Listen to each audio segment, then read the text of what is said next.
Hey, everybody. Thank you so much for listening to the Gig Economy podcast. We have a bonus episode today dropping, and it is a collab between Harry Campbell of the Rideshare Guy podcast and, a ton of other things. Started out as the podcast, but has exploded. Harry is the OG of podcasting for gig stuff. You'll hear in the episode how long he's been doing it, but he is the OG. He is the one to go to for everything you need and want and all that fun stuff. So check out his site. And of course, Steve from the Rideshare Rodeo, my brother from another mother, who we've been doing collabs from not quite the beginning of his show. He was on the show as well, and we just had a great time. We talked about what's been going on in our lives as far as the podcast, and then we talked about reflections from 2021 and our predictions for 2022. So make sure you check out Steve's podcast and Harry's podcast. The links will be in the description. So go ahead and click on those and give those a listen if you haven't listened to either of those shows before. All right, guys, thanks so much. Enjoy.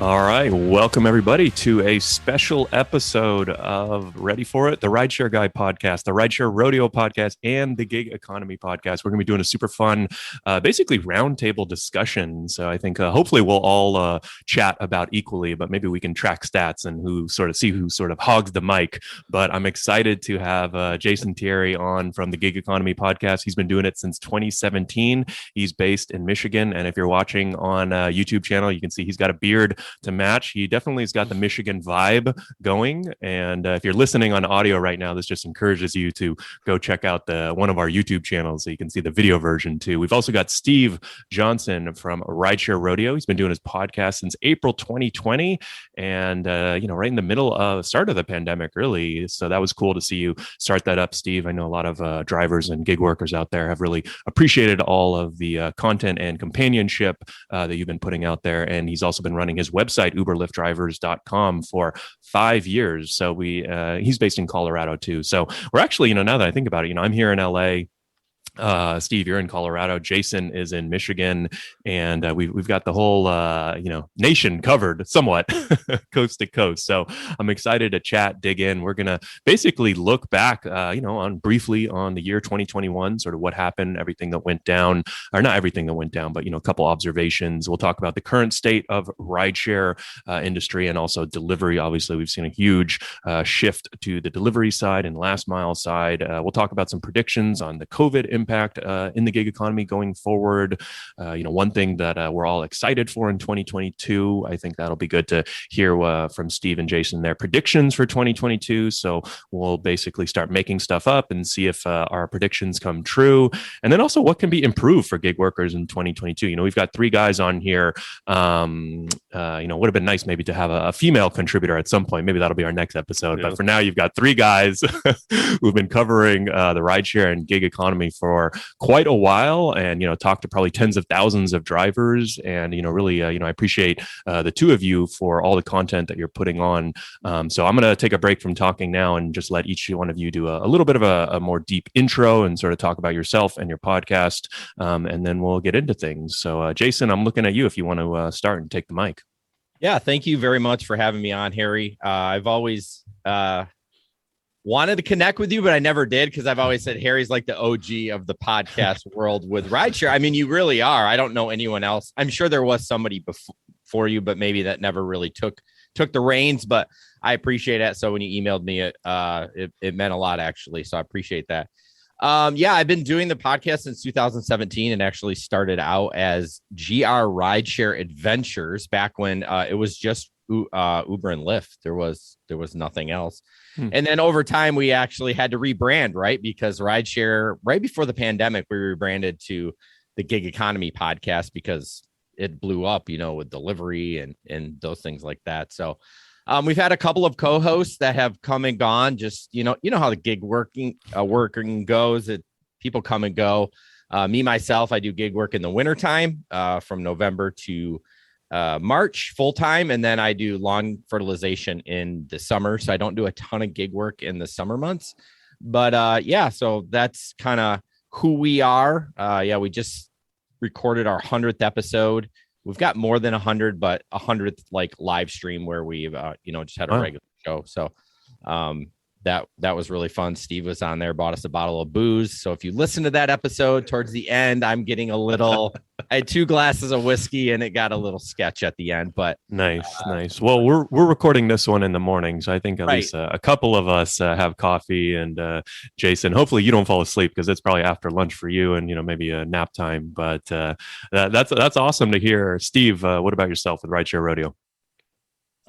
So Rideshare Rodeo started in 2019, April, right at the pandemic. I'd looked at starting it a few months before, and I had a couple ideas, but then the pandemic hit, and then I was like, just going to put it all off.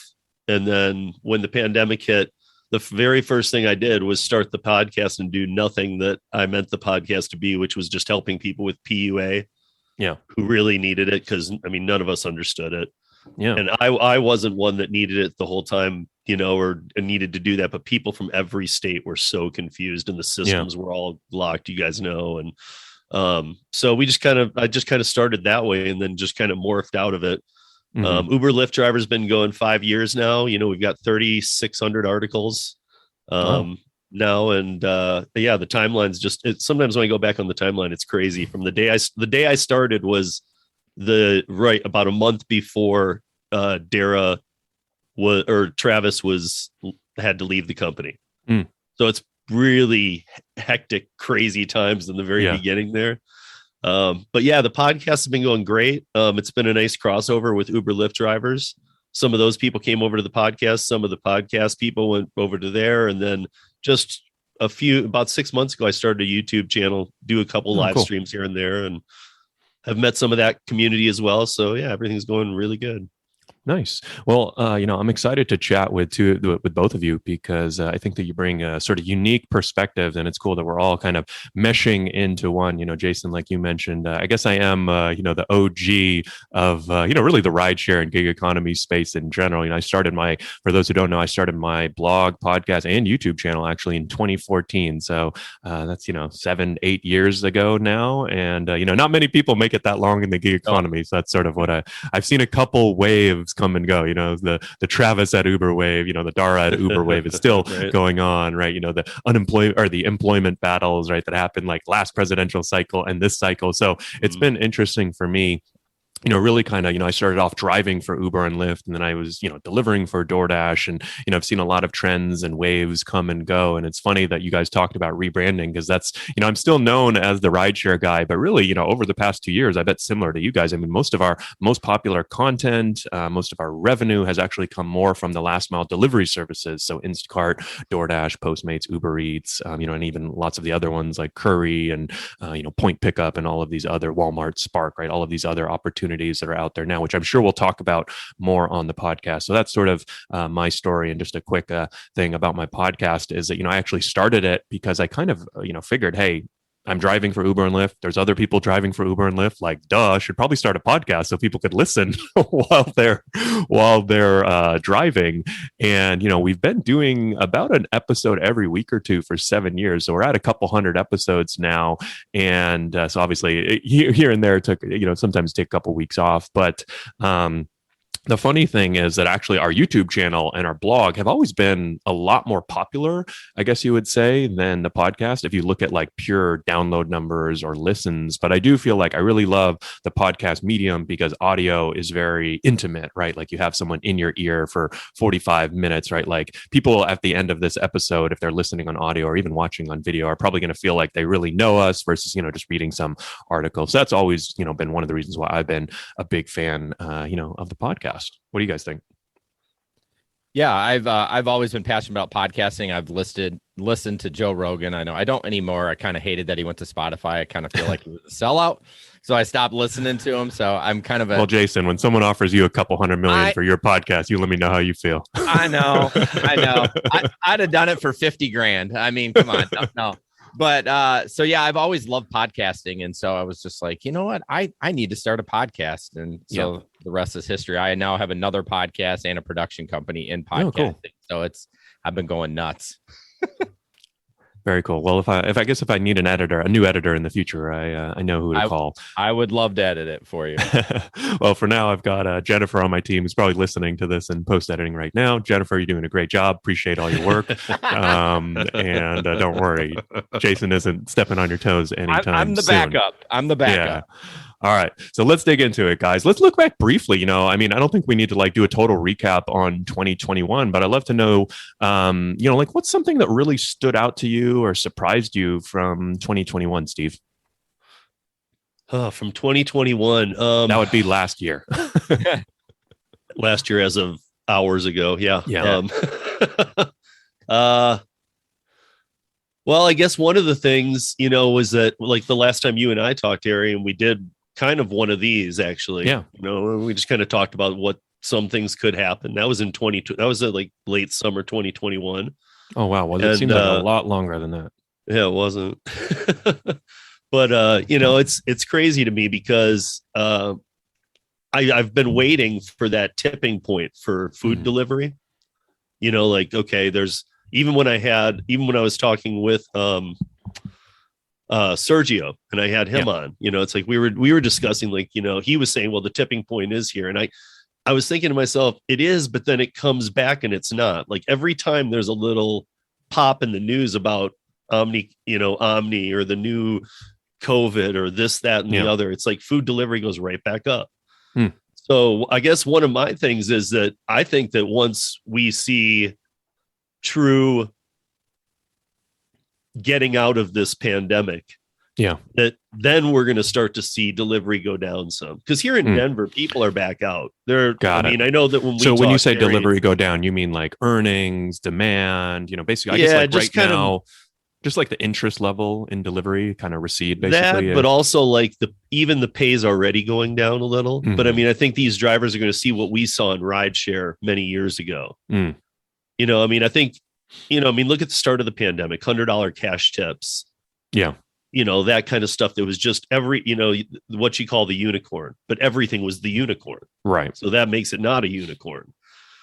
So I don't know. I feel like every time we get a surge, everybody locks themselves back up, starts using the services again, because they've all got them on their phones. Yeah. And it gives it that pop again. But once I think we stop seeing these variants, or that it's not on the news 24/7 and more normal life, I think that way too many drivers pivoted to food. I think they didn't pivot back.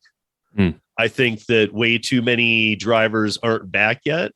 And I think that there's going to be a massive oversaturation of delivery drivers at some point. Yeah, I think that's sort of one thing, again, right? I've been doing this for 7 years. And I remember a lot of times in the early days, right? You would have higher earnings or you'd have good opportunities on Uber and Lyft specifically. And then one of the big complaints, that we always hear is first, when Uber and Lyft would cut rates, obviously that would piss everyone off, right? That was always the biggest complaint. And then second, though, there were always times like January to March, for example. We just did an article and a video, this is typically the slowdown, right? They call it the January slowdown for rideshare. And, that's when a lot of drivers would feel like there's this oversaturation of drivers, right? Because the great thing about Uber and Lyft in the gig economy, it's so easy to get onboarded and signed up, right? It's boom, and I sign up from my couch and, the next day I'm driving, right? That's great. But since it's so easy, that also means that everyone and their mother can do it. So during times where demand drops, you still have all that supply, right? And so you're now, oh shit, I gotta, compete with all these other drivers and all of that, right? So that kind of lends itself well to the companies. You brought up a few good things that we'll definitely hit on in a bit, Steve. But first, Jason, I'm curious. You have done Uber and Lyft. Have you also done food delivery?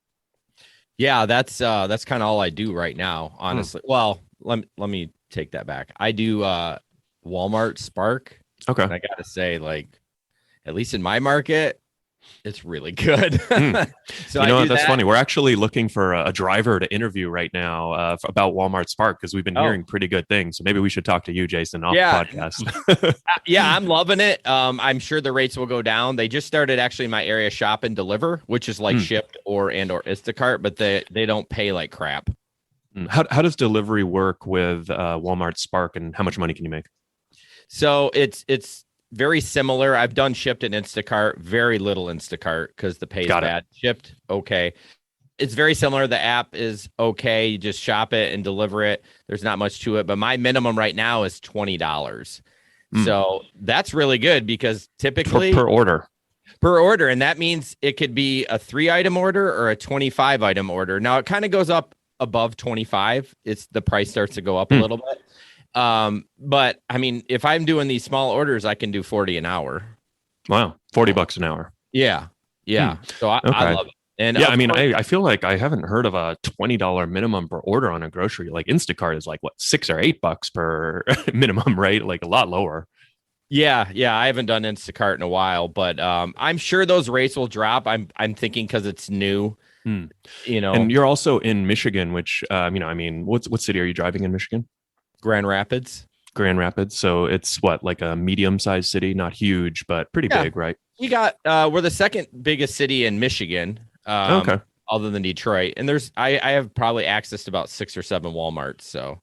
Oh, wow. Okay. So a lot of Walmarts. And I mean, the two things that stand out to me is like, number one, if they're paying 20 minimum in Michigan, I imagine in other cities, it might even like LA, San Francisco, Atlanta, right, might even be higher. And then number two, you brought up a really good point that I've seen over and over is like when these services are new, man, they pay a lot, right? It pays to like, that's why I think it's so valuable if people are listening to podcasts and YouTube channels and like trying to figure out like what's the next best service. Because this Walmart Spark, it may not last forever, but who knows what's going on at Walmart, and they may just be saying like, hey, our shareholders want to see, I don't know, this type of growth with Walmart Sparks. Let's go ahead and, pay crazy amounts. Like who knows what's going on there, but it could be just, that what that means for you as a driver is that you've got really big earnings potential, with Walmart Spark right now, and it may not last forever, but while the getting's good, take advantage of it, right? I feel like every time I come back from lawn care, there's a new app that's new that I focus on that season. So who knows? We don't have GoPuff by us. It's supposed to come. So maybe next year when I come back, that'll be booming. I don't know. Yeah. Steve, are there any apps that you've seen, in the past year, that you're looking forward to, I guess in 2022? Sorry, I'm going to struggle to keep. It's like, okay, last year was 2021. This year was 2022. Are there any apps that you sort of like saw emerge? I mean, obviously we know the obvious ones, the rideshare, the delivery, the big guys, but are there any other apps that you saw emerge that are kind of like, whoa, not a lot of like, I think Walmart Spark's a perfect example. Are there any other like Walmart Sparks out there that you're keeping an eye on?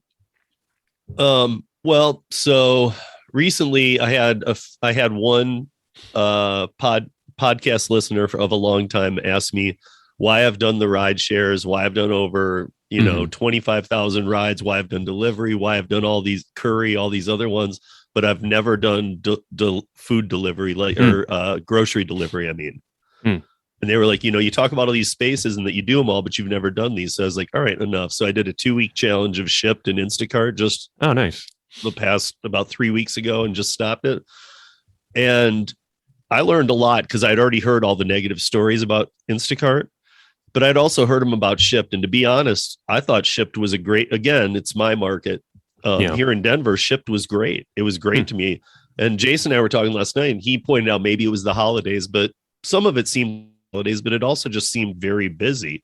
And I know that the Shipt customers pay a monthly or yearly fee. It's not just. And for those who don't know, what is Shipt? It's Target's delivery basically outfit. It's Target's, but it's also like Sprouts, Petco. Oh, okay. That does like Office Max. Like I took a ream of paper to somebody, a specialty paper from there, and made $22 to drive 1.5 miles. Wow. For one ream. Interesting. Yeah. I mean, that's obviously a lot of money.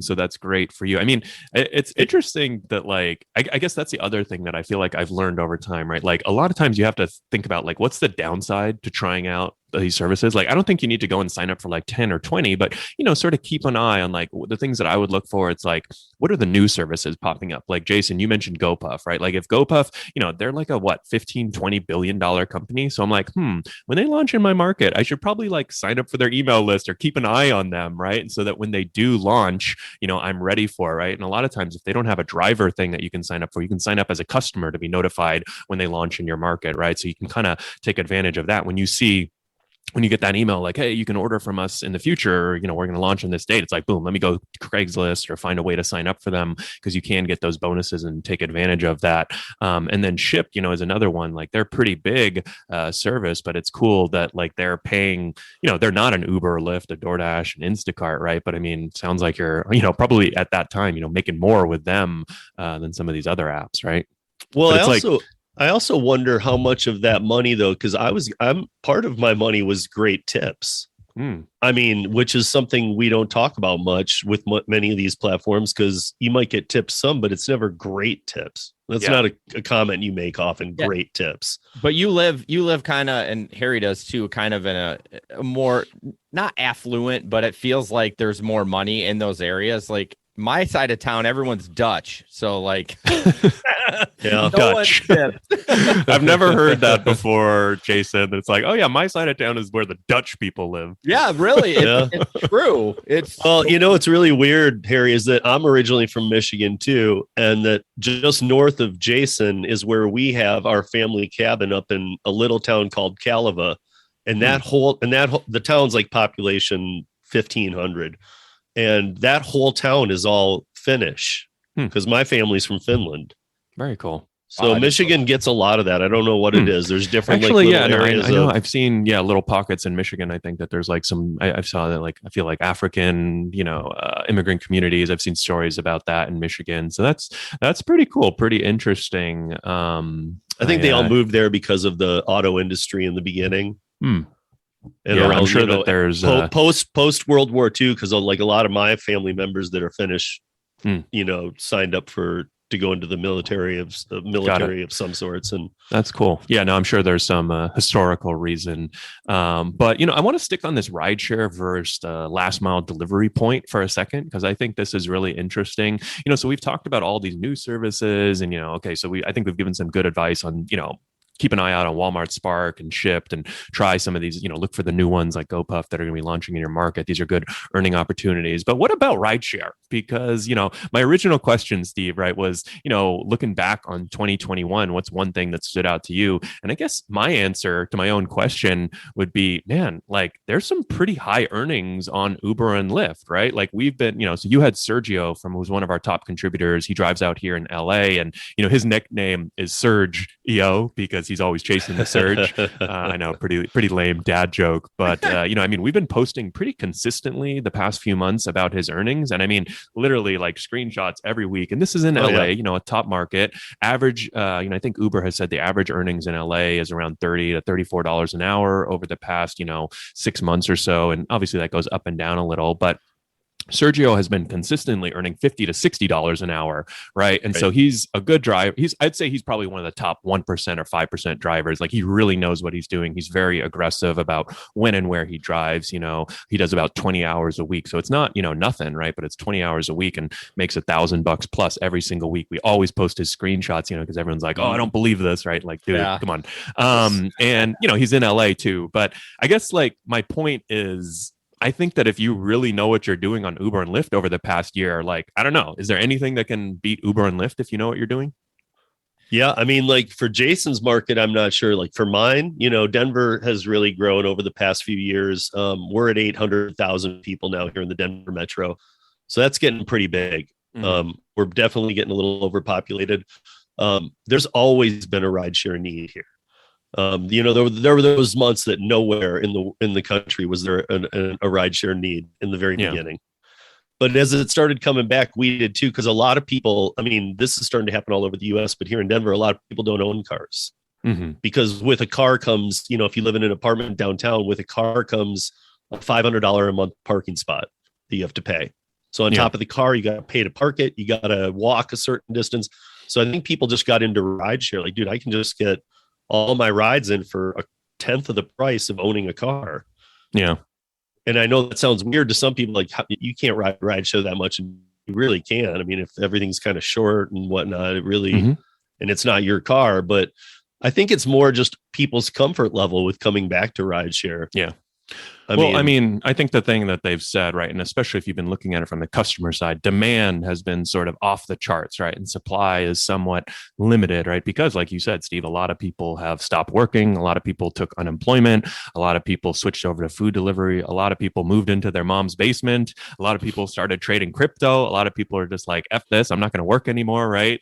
There's a bunch of different reasons, which I think, both of you have talked about, but it does seem like, I guess it does seem like, if you really care about earning the most, I think on average, right, there might be little pockets or little opportunities here and there, but I would say on average, I still feel pretty strongly that Uber and Lyft pay the best. And I do agree that I don't think everyone has like kind of come back to driving for Uber and Lyft, but I do feel pretty strongly that they pay the best. What do you think, Jason? See, I'm in a totally different boat than you guys. I feel it's terrible over here. I've not gone back to rideshare. Interesting.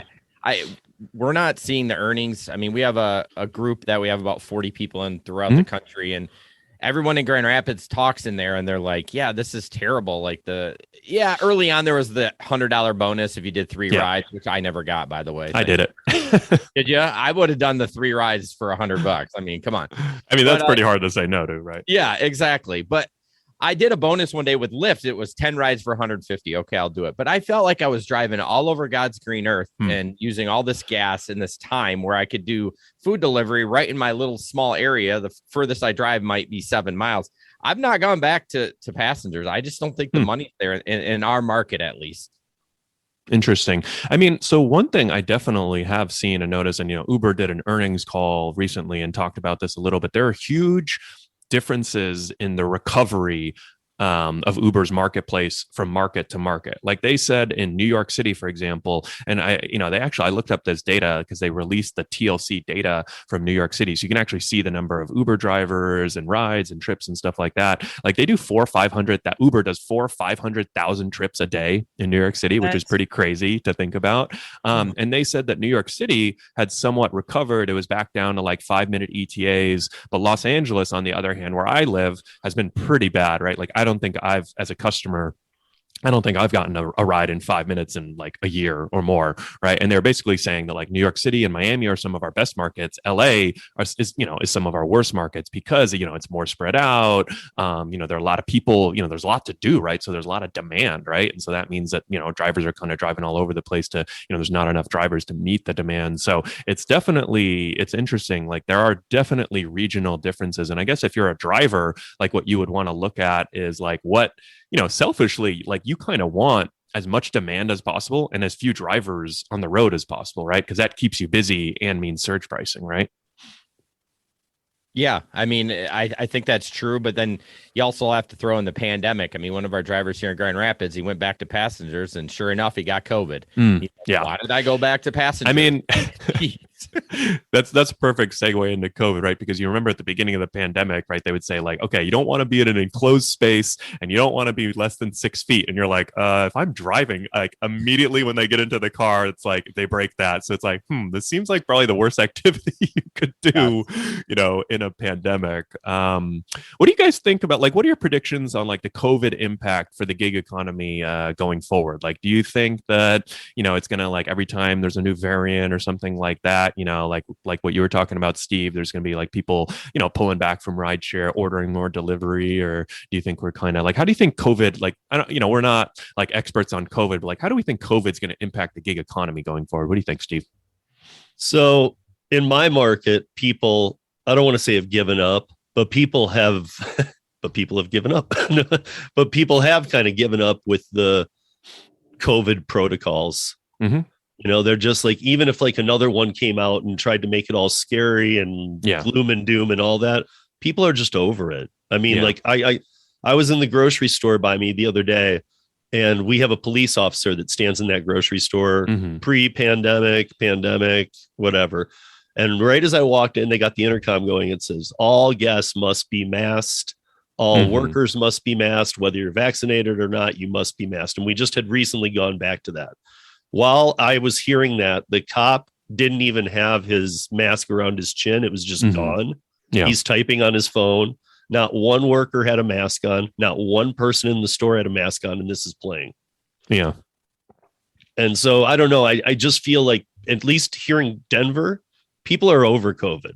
Yeah. And they're willing to take their shots with these lower grade, Omicron variants and whatnot that, hey, look at, if you get Omicron, it's in most cases, it's like a fifth of the flu.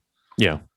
It's a cold. It does seem like people are kind of over it, and I would say kind of like drivers and riders in the sense that, okay, like we're 2 years into the pandemic, like definitely at the beginning, we would see like, okay, at the beginning, like a lot of people are like, shit, I don't want to drive right now. Right. And I don't blame them, right? Because you're like, okay, unknown pandemic, is this like really deadly or whatever? And, it seems like being in a closed space, with someone breathing on you for hours a day seems like a bad idea during a pandemic that you know nothing about. So that totally makes sense at the start. And it does seem like now, like, okay, Omicron is out. It's this variant. Everyone's getting COVID. I got COVID 2 weeks ago. It was very mild. I was vaccinated, very mild, like no issues. And, it seems though, like with Omicron, people are kind of over it. Like I haven't been hearing a lot of complaints from drivers yet that it's like, whoa, Omicron variant, like I can't get a ride, or, it's like, I can't get a ride anymore. Or, I don't want to drive anymore. Like, I feel like that has sort of come and gone. So I'm kind of feeling like going forward, I don't think COVID is going to be like a big impact on the gig economy. I think you might see like like a little bump in food delivery, if like at the peak of Omicron, but I don't think it's going to be crazy. Like, wow, this is like early pandemic. What do you think, Jason, out there in Michigan? Yeah, I think we're seeing the same thing over here. People not caring. Although the people in the store, at least by us, everyone's wearing a mask. And I started wearing a mask again. I'm vaccinated, boosted, whatever, when I do shop at Walmart. But yeah. I think once we get through the winter, I think people don't care anymore. And then the numbers are going to go down, right? Because obviously we're all enclosed here in Michigan. I mean, we got a winter storm warning starting tomorrow. So it's going to be fun. And I think rideshare will be back. I honestly think once the summer hits, it's going to be back full. And I hope to get back to it if the money's there. I go where the money's at, Harry. Yeah. If the money is not in rideshare, I'm not going to do it again. Yeah. Well, that's actually interesting point. I mean, I do feel like in general, like the number one reason people work in the gig economy is money, I think, and I don't know that that's exclusive to gig economy. I mean, every job, right? Like people, it's a job for a reason, right? Like you do a job because you need the money. Obviously there's a ton of flexibility that comes with the gig economy. So that's like a nice number two, right? Like I would much rather do 40 hours a week at Uber than 40 hours a week at McDonald's if the earnings were the same. Right. But I do feel like, do you think people like I've been like, one thing I was kind of wrong about in 2021 is that I thought once unemployment ended, I thought that this worker shortage, this driver shortage on rideshare would kind of go away. Right. And I don't think that it's actually, I think it's still like, I mean, you look at LA, right? Like you can still make 50, 60 bucks an hour. Sergio's out there still killing it, which means that frankly, like there's probably not enough drivers still, right? In a lot of cities, a lot of places.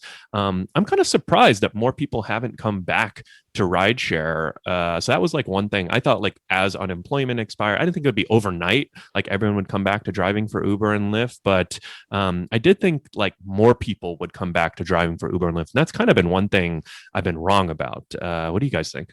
Do you think though that a lot of people didn't go back to driving because they went to food delivery because they didn't want to deal with COVID? So I think it was a combination, right? Like I think it was definitely like pretty obvious, right? Like huge shift to food delivery during the pandemic, right? Because at the beginning of the pandemic, remember, food and grocery delivery were like off the charts. Demand was crazy, tips were crazy, and there, no one wanted to drive, right? So if you wanted to make money during that time, you had to do food delivery, right?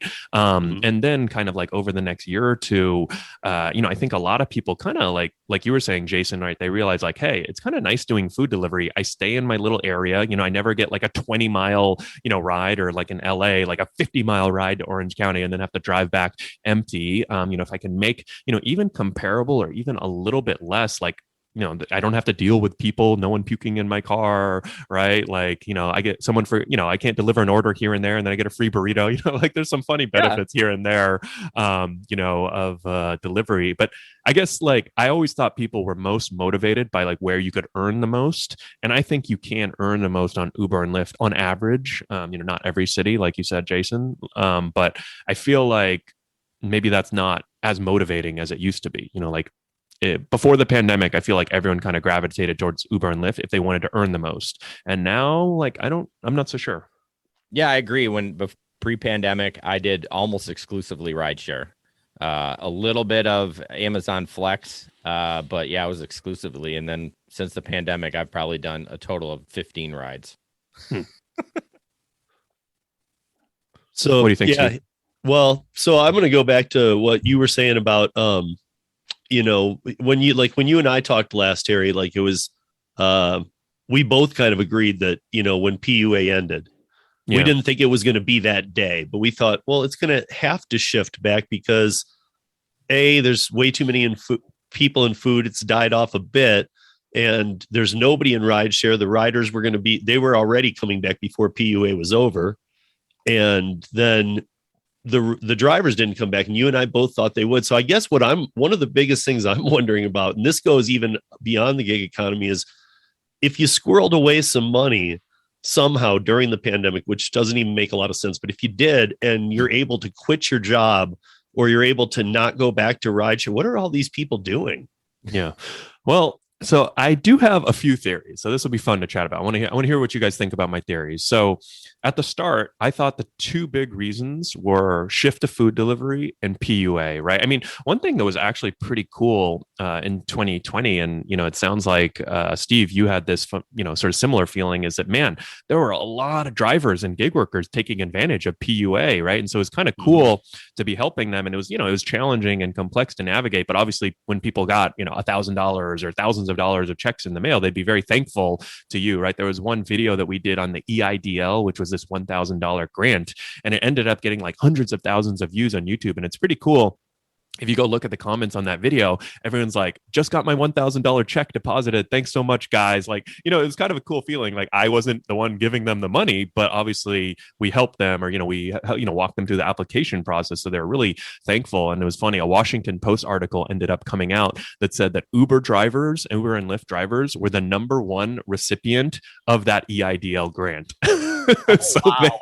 Like the job selection that people put down for that EIDL grant, they like crunched all the numbers, and Uber and Lyft drivers were the #1 like category for EIDL. I mean, it was $1,000 grant, but still, it's like, I don't know, hundreds of thousands of drivers or millions, took advantage of that. And so that was pretty cool to see. But so I feel like the shift to food delivery and the PUA, all of the unemployment, that whole EIDL, PPP, all of that stuff, like really helped drivers, not have to work through that period if they didn't want to, or if they got COVID or whatever it might be. And I feel like now it's sort of like the other things that people have done is, some people have stuck with food delivery. Some, like, I wasn't joking. Like, I honestly think like some people have moved back into their mom's basement and they're like, hey, like, I don't need to work as much, or I don't need to work as hard. Right. Or like, honestly, like a lot of people are trading crypto. Like a lot of younger people I've noticed, like I've met so many like 20 to 30 year olds that are just like, and if you look at like crypto and stocks and basically every asset class last year,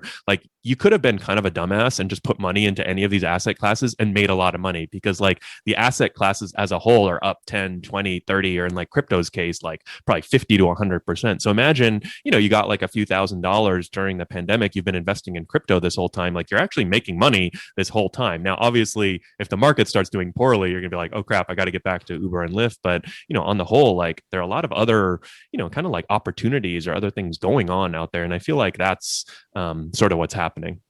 I mean, I guess I don't have that attitude because I got a pretty good PPP loan because I applied for it. I worked a lot.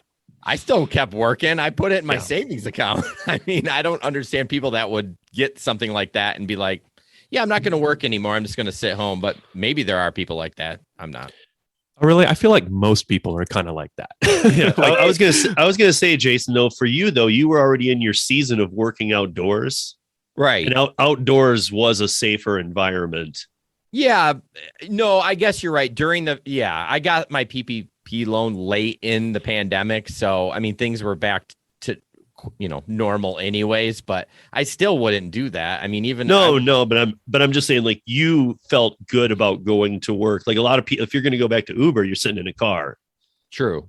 If you go back to a store, you're sitting around other people. Like if you go back to work just as a cashier at Target, you're around tons of Target employees. So one catches it, you're all going to catch it. Yeah. But anyway, I mean, I'm not saying that makes it right for those people or whatever, but to each his own scenario. I do know a lot of people who only did rideshare, and even if they wanted to continue, there was no rideshare to do. Yeah, but that's on them. We've talked about that on the podcast for years. You got to diversify yourself. You got to be ready to, when one takes a dump or you get deactivated, DoorDash is famous for that. You got to be ready to pivot and go to another app. So of course, and we feel that way, but there are some drivers who are immigrants or things like that who really maybe don't have all those opportunities. True. And then if you don't have a W-2 job, you can't collect unemployment. This was the first time in history that's happened. So apparently I'm a hard ass and Steve's a softie. No, I agree with you. I think that everybody should have an arsenal under their belt and be ready to pivot. Cause you just said, the one major word, deactivate. Yeah. Deactivated. You better have something backed up, because otherwise you're done that day. And I do see people being frustrated with, in our area, Uber and Lyft not doing well. I'm like, then why are you still doing it? Like, what is the point? I don't know. I mean, I think there's something there, Jason. I'd like to unravel it because, we were sort of talking about like who's this on, right? Who's the responsibility here, right? And I do think that like a lot of people, they get into the gig, right? We had talked about earlier about how easy it is to get signed up and get started, right? So it's like, imagine, but you're actually like signing up to run your own business, right? And I think that's the disconnect, is people don't realize like, hey, I think I'm signing up to like work at Starbucks. They tell me when, they tell me where to work, what I have to do, right? That's not really the gig economy. And if you kind of do it that way, that's probably, I wouldn't say it's the worst way to do it, but there are much better ways to do it, right? And so like in my courses and in my books, that's kind of what we talk about. It's like, boom, you get signed up for Uber, pick one or the other, and then diversify, right? Sign up for an Uber, sign up for a Lyft, maybe add a food delivery service so that, A, if there's better earnings opportunities out there, or B, something beyond your control, you get deactivated. I mean, on Twitter right now, right before I came on, driver messaged me and he said, oh, I'm dealing with this, I think it was Uber Eats deactivation. And he, I don't know, they were saying that he'd been canceling too many orders or something like that. And I'm like, dude, sign up for DoorDash, sign up for Insta, you know what I mean? Like, you got to have all these in your, he was kind of acting like this was the end of the world. So it kind of made me think that he probably doesn't have a backup. And, once you get deactivated, it's like too late, right? Now you got to go sign up for another service or deal with it. Like, we all have called Uber support and we know that that's like banging your head against the wall, right? So, and that's kind of, right. It's kind of like, that's why I do like the gig economy. I think it's such great practice for running your own business, for running a real business. So that's kind of why, I think the three of us, we try to help people navigate all that. If they treat it that way. Yeah, I think a lot of people don't, because they're only doing 10 hours a week, right? They're like, I don't care. I'm only doing or they just don't. They sign up, they work at a ton. And in the beginning, like we all know, the honeymoon period, it's like, you're getting all these orders. You're like, oh, I'm doing great. And then it slows down. It's your business. If it slows down, you can't say Uber did that just to get, because you know what? They might have given you, I mean, they shouldn't be according to the algorithm, but they might have been making sure you're getting some good orders so you understand the feel and I would do that if I was a hiring manager. I'd make it easy for my new employees or my new workers. You'd throw them throw them a bone here and there. Yeah, exactly. Or you give them some easy rides to get it down and things like that. I mean, like, but then when they, kind of pull that plug and you're on your own, then it's like people start pointing at the companies all the time. Like, well, this, and this and this. It's like, man, again, I think you missed the part that it's your business when you signed up. So, what's one thing that you guys think can be improved for gig workers in 2022? I'll let you either focus on rideshare, delivery, or everyone in general. But, what's one thing you'd like to see, or one thing, you could make it realistic or not realistic, but, what's one thing that you'd like improved or, seen something added for gig workers in 2022? I think I just would like to see more loyalty from the companies for the drivers or that do, whether it be rideshare or food delivery. I know they have the top dasher and blah, blah, blah. But that's not enough for me. I just would like to see a little bit more loyalty and of course I'd like to see more money, right? That's the obvious thing, but I'm not going to say that, but just maybe some more perks that go along with being a good driver. Steve's done so many rides. He got paid the same for someone signing up the next day, right? They got paid the same, but he is much more skillful. And I'm not saying, give him the world, but maybe a little extra something. I don't know. Whatever it is, just some sort of more loyalty and rewards, I guess. Something basic. I like that. I mean, I will say that this is one thing that I've always felt the companies have done terrible job of. And if they're doing, I guess the bad about that is that it's kind of sucks for top drivers like Steve or, Jay on my team who had done 25,000 trips and was a 5-star rated driver. And, he got deactivated. I remember we did this big story because he got deactivated over a background check that was like a DMV error, right? And it was like totally not his fault. And he like couldn't get back on Uber and Lyft or Uber. And it's like, man, you guys have like one of your top 1% drivers here and you're like screwing him over and pissing him off. And it's like, it just doesn't make sense. Like, why can't he call into support and have priority support? You know what I mean? Like stuff like that. And, I think that there's a lot of easy wins for the companies, but I think it comes down to, if you're a top driver, you should be rewarded, maybe financially, maybe with certain products, maybe with certain, a free ride every month. There's lots of stuff, free meal every month. There's lots of like a free jacket. You know what I mean? Like there's lots of like small stuff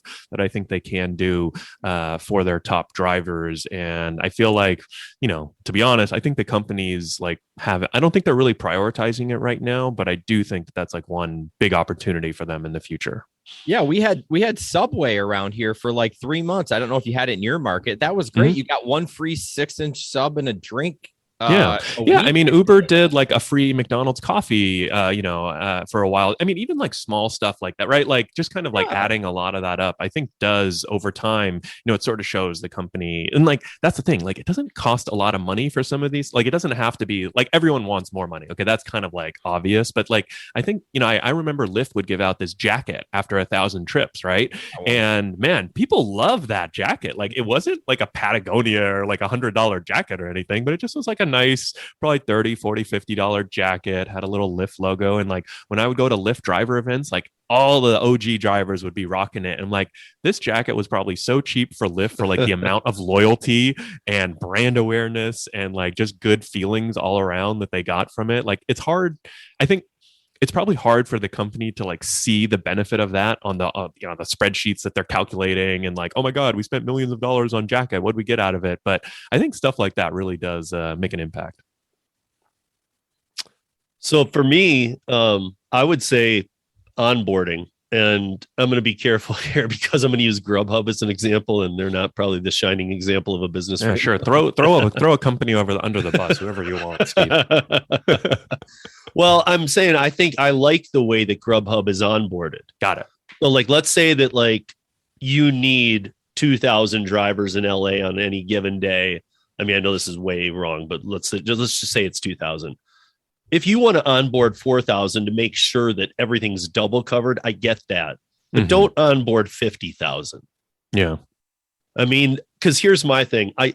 I've signed up for enough apps to know that I don't mind a waiting list. Mm-hmm.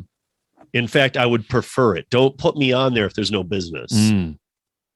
So sort of keeping it reasonably in balance, right? Like, I mean, I think the nice thing about the independent contractor model for all these companies and why Uber works so well, for example, or did pre-pandemic in a lot of places, is because they can sign up more drivers than they need, right? So that, if you're hiring employees, obviously you want to kind of like keep it perfectly in balance, right? Like how much demand do we have? Let's match that perfectly with supply. Otherwise, you're paying for that additional supply, right? When they're independent contractors and they're not working, you don't have to pay them, right? So it sort of goes both ways. But, the companies can, like, I guess it kind of goes back to that oversaturation point, right? That sometimes the companies take it too far, right?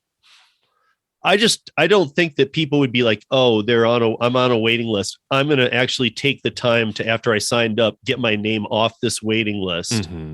They're just going to move to another app. And then when they get up on that waiting list, and just don't make sure it's not like a year or anything like that they're on it. I mean, after a month, get them on there because you would have lost that many people in the month anyway. Harry, Jason, we all know this. A lot of people just quit after 2-3 weeks. Yeah. So the churn rate's pretty high. So, I mean, like you can always keep getting people on, but if they go and work for Lyft and they think this sucks, then they find out that they've been now approved to drive for Uber and that their slot has come up. They'll be more psyched. And now they got their training by Lyft or under the Lyft label. Yeah. So I feel like when oversaturation is going to happen. I don't doubt that it's going to be in every market and every one of these companies wants it. I think they could minimalize it a lot. Mm-hmm. Yeah, the only ones that I know are Grubhub and Amazon Flex will waitlist you. The rest of them I was able to sign up, no problem.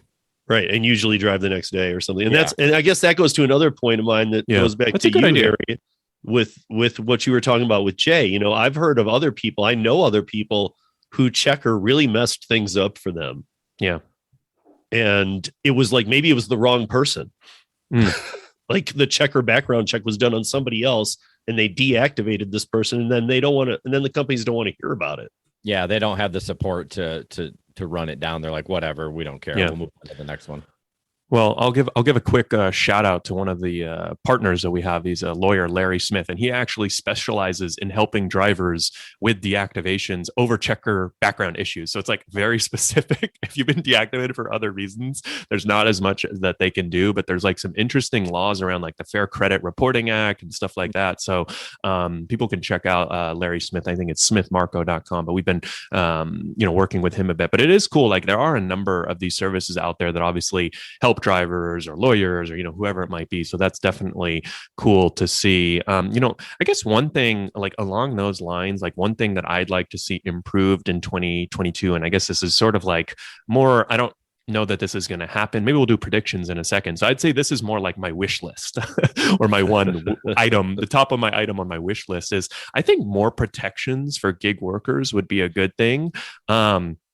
Around things like pay, the things that everyone cares about, right? Like, we haven't really touched on like the employee independent contractor debate. That might be a separate topic. So maybe we'll stay away from that since we're running low on time here. But I think that there's so many things that every driver cares about, or like every driver wants to be paid more. Every driver does not want to be unfairly deactivated, right? Like every driver is worried potentially about oversaturation, right? Like there's like better customer support, right? Like there's a bunch of things, better loyalty programs, right? Like if you're a top driver, you should be rewarded, right? There's a bunch of things that like every driver cares about. And so I guess like that's what I would love to see, like either from third parties like Larry Smith, or, we've been, working, there's lots of companies out there that I think you guys have covered, like Solo. And, I just connected you guys with the Buckle guys, right? Like a new insurance product for gig delivery worker, right? There's all these like third party, I guess you would call them like third-party companies working on new products and services for gig workers. And then there's also, actually like cities doing stuff. So I really like the city of Seattle. We just did a big podcast with them, and, they have a minimum pay for drivers. They have a driver deactivation. They call it a driver resolution center. So Jason, like you were just talking about, if someone's unfairly deactivated, Uber and Lyft, if you're driving in the city of Seattle for Uber and Lyft have to tell you why you were deactivated. They can't send you like a list of 11 reasons and say, pick one, here's why you were deactivated, like they always do. And then you actually have the chance to like arbitrate that between like a neutral third party. And so I think like stuff like that is really cool. And then I guess the third group that could potentially, add more protections for drivers would be like the companies themselves. And this is sort of like the one I've got the least hope for. But, like I do think over time, the companies will do a better job of adding loyalty programs. Like Uber and Lyft and even DoorDash have dabbled in some of the loyalty programs, but, it's not super well thought out or robust. They've got a long ways to go. But I guess that would be kind of like the third group that could potentially, add more. So that's sort of like what I would like to say. I think there's like a lot of protections and benefits for gig workers out there that like matter to everyone. And that's kind of like what's on my wish list for what could be improved, going forward in 2022.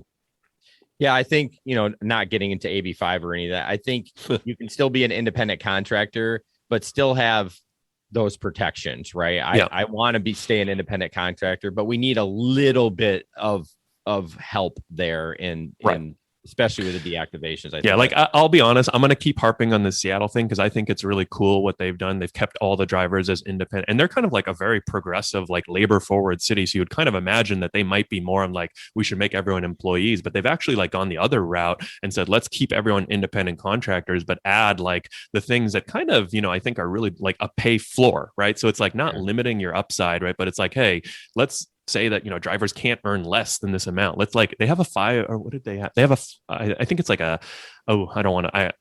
think it's like $5 or $7 or $10 minimum fare net to the drivers. So they've got like some cool protections in there for Uber and Lyft drivers in the city of Seattle that aren't like crazy, like, let's completely flip the script, but it's just like some nice benefits here and there, basically. Are they able to work whenever they want and everything? Yeah, exactly. Right. I mean, it's still like work whenever you want. It's still independent contractor. It's just, riders have to pay a little bit more. There's like a per trip fee of, I think, 50 cents per trip now that the riders have to pay. And now drivers get that, driver resolution center and a couple other benefits. So that driver resolution center sounds like something that every city needs. I don't know if this, I know that Super Solo cool. is getting ready to expand other cities right now.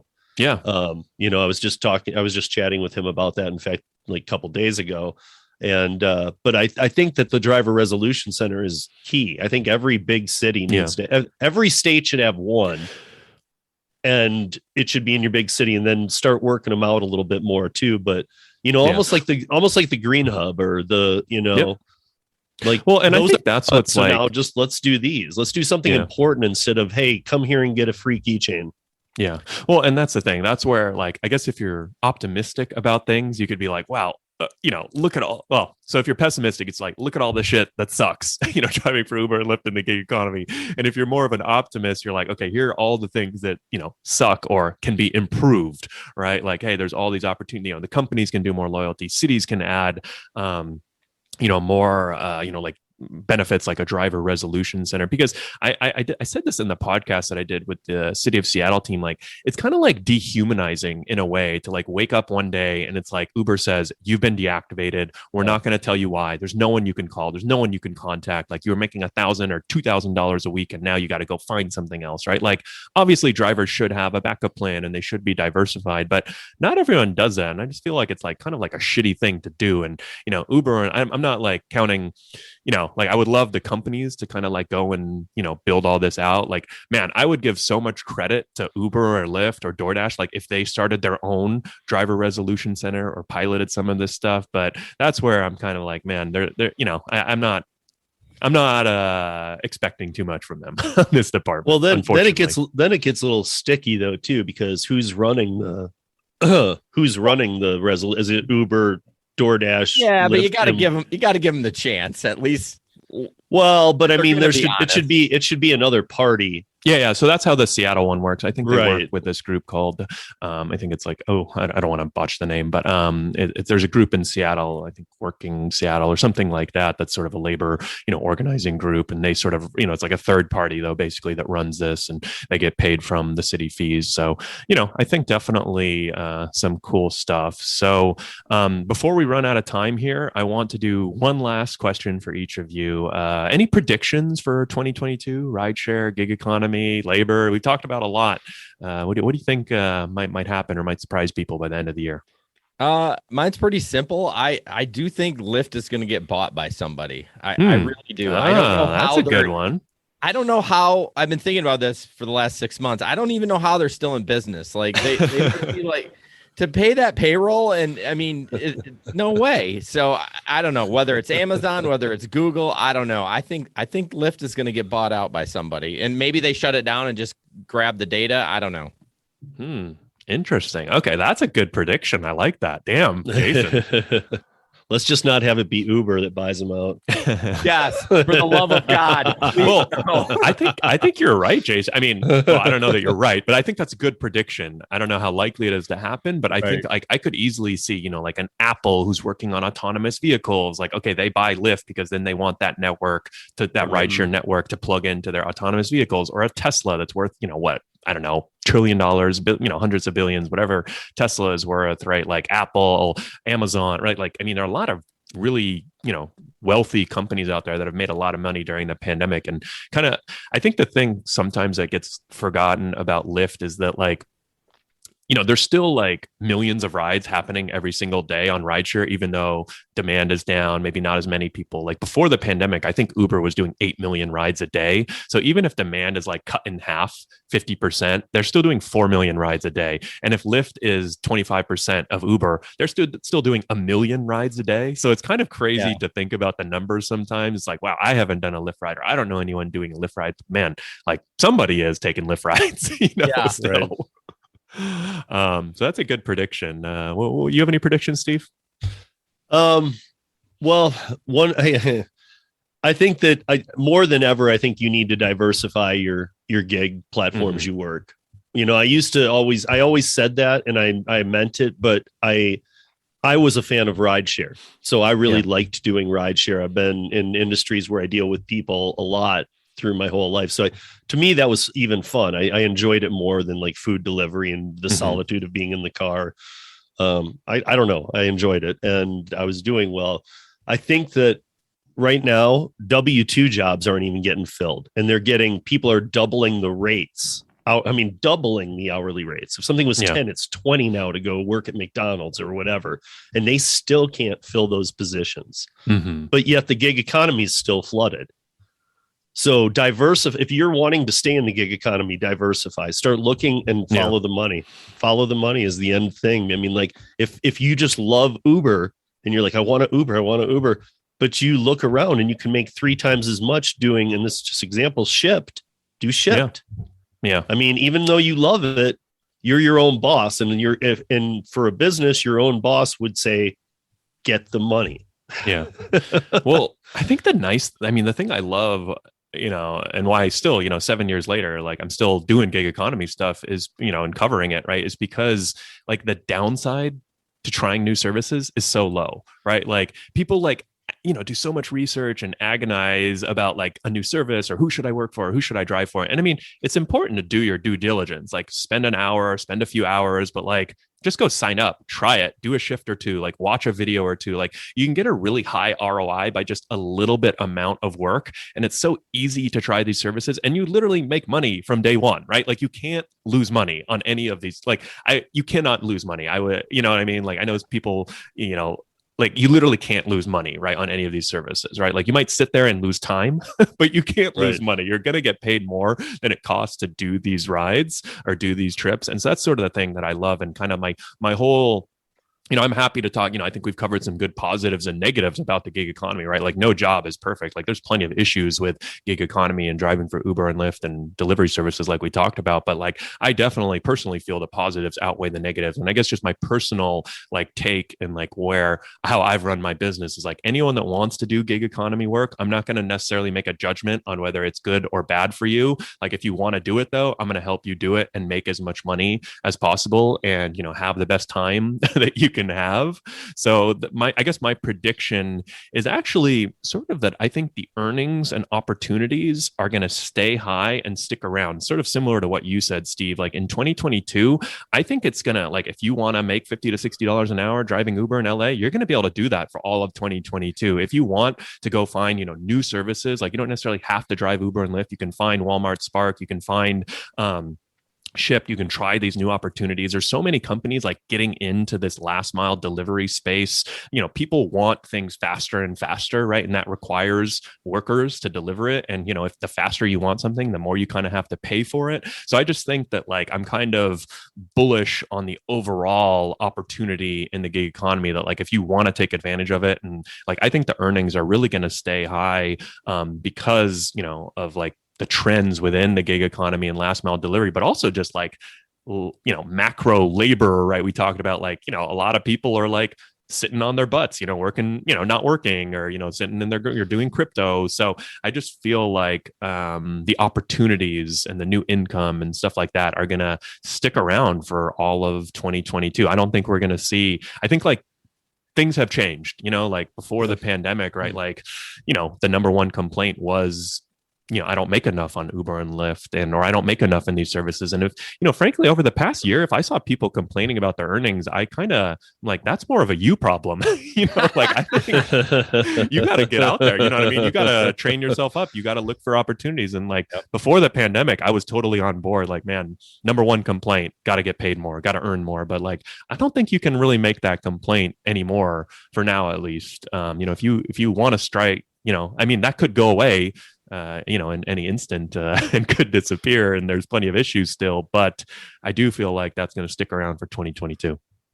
Yeah, I think that's a good prediction. I like your attitude of like it's your fault because there's so many apps. You can't really blame just Uber and or Lyft. Now you got like 17 other ones. And well, I mean, if people are listening to this podcast now, they know like I should keep an eye out for Walmart Spark. We gave them 3 great ideas. Walmart Spark, Shipt, and GoPuff are 3 like great ideas. And, you know, Curry. Yeah, I mean, you know, he's all earned good.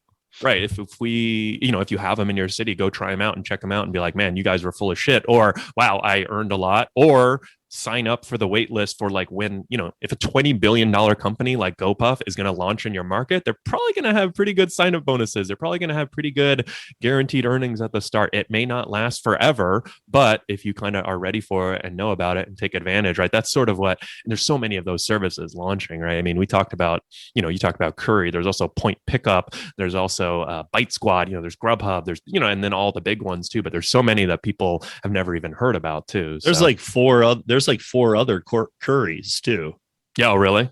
I'm sure. Yeah, I mean, I downloaded one of them's Freight something. Yeah, I mean, you can deliver. They're doing the same type of thing, but they're starting to follow that model. You know, I mean, you can deliver alcohol in California and probably Colorado. I'm guessing weed delivery is pretty big, right? Like weed delivery in California, you're an employee and you get reimbursed for mileage and you get tips. So it's like you can actually make pretty good money on some of these weed delivery services. So, you know, there's so many opportunities out there. So I definitely feel like for gig workers, pretty bullish. And I guess the thing I like is it's like, for me personally, more fun to talk about, you know, the exciting opportunities versus like, hey, you know, if Uber and Lyft cut rates, I'm happy to, you know, take them to the grindstone, but I'd prefer to talk about like new and exciting opportunities, but you know, you can't control. Harry, do you remember when, like around the time that you were starting this podcast, like that it was underground dubbed the hustle. Yeah. Okay. Then people stopped using that term altogether. It kind of just disappeared. I think we're back to the hustle. I think that's the way I'd put it, is that now you got to hustle again. Don't just have Uber app and go, this is what I work. Yeah. If you're a gig employee or if you work the gig economy and you love Uber, that's great. But, you know, just be ready. And even if you're not signing up for them, look into them so you're ready, whatever. Start looking into some of these ones you've just been ignoring. For sure.